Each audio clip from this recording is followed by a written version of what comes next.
I think to say it a little bit differently, it's hard enough to create a cultural habit, but essentially what they're trying to do is create a cultural habit while breaking another cultural habit of end of year giving. They're asking people to essentially not give end of year and to give on Giving Tuesday instead. And I think those two things are very hard to do independent of one another, and they're certainly hard to do with one another. Yeah. In that space, then just to add on, not to pile on, but to add on to that point, it's already hard enough, right, to create the first one, and to break the second one, which is again so entrenched, is I wouldn't say impossible, extremely difficult. And then on top of that, like you're putting the organizations, not intentionally, but putting nonprofits into this sort of space of, well, now what? Like, what do we do that we know we have end of year giving, but this thing exists and we can't let it go with doing nothing. So we have to come up with a way to use it. And then we have to answer to the people, in our world if we don't do anything. So on some level, creating more work for an organization than, than anything else. And so already a busy time because, again, from the calendar perspective, you're already in end of year giving mode, I would imagine, by the time Giving Tuesday arrives. And so now you have to rejigger and reevaluate your strategy from months before to either create the new habit or to create a new habit for some part of an audience that maybe doesn't yet exist. Like you're looking for a specific thing, which is maybe new donors or donor acquisition for that day.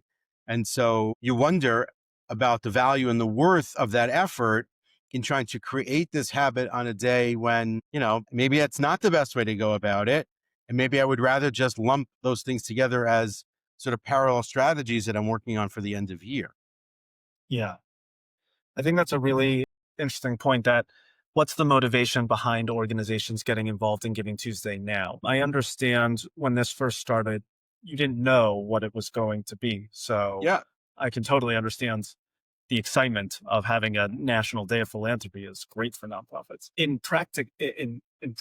I think there are good motivations and bad motivations to getting involved in Giving Tuesday. It's not a good idea to dedicate time and energy and resources to Giving Tuesday if the reason that you're doing so is because of some sort of FOMO factor where you see other organizations in your space doing it. It's not a good reason because a board member is pushing you to do it.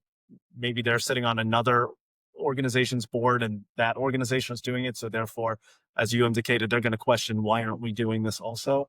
Those are bad reasons to do it. Those are doing it just for the sake of doing it.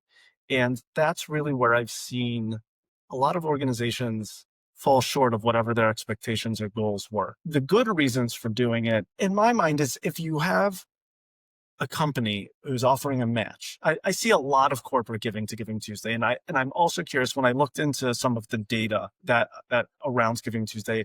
I am very curious how much of it comes from corporate gifts because I do see this as sort of a corporate event in a lot of ways. And so, if you have some sort of matching component or corporations are giving away their corporate gifts on Giving Tuesday, that is a phenomenal reason to do it, right? Because that money is presumably going to be given away to someone on that day. It's a question of who, and if you can go after that, and if you have relationships with corporations that are interested in that I would absolutely suggest you do it. That to me is like the number one best reason to do it.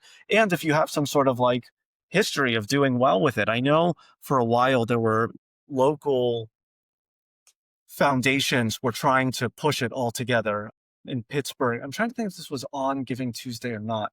I'm blanking now, but in Pittsburgh, in a lot of cities, I think they have a day of giving in and of itself. And in a major Yeah. foundation of a city will then be a matcher. So if there's any sort of matching component of money that is only available to you on that day, then I think it's a good idea. Otherwise, I just am skeptical of the concept and how much individuals are giving on Giving Tuesday that otherwise would just be giving later on in the year.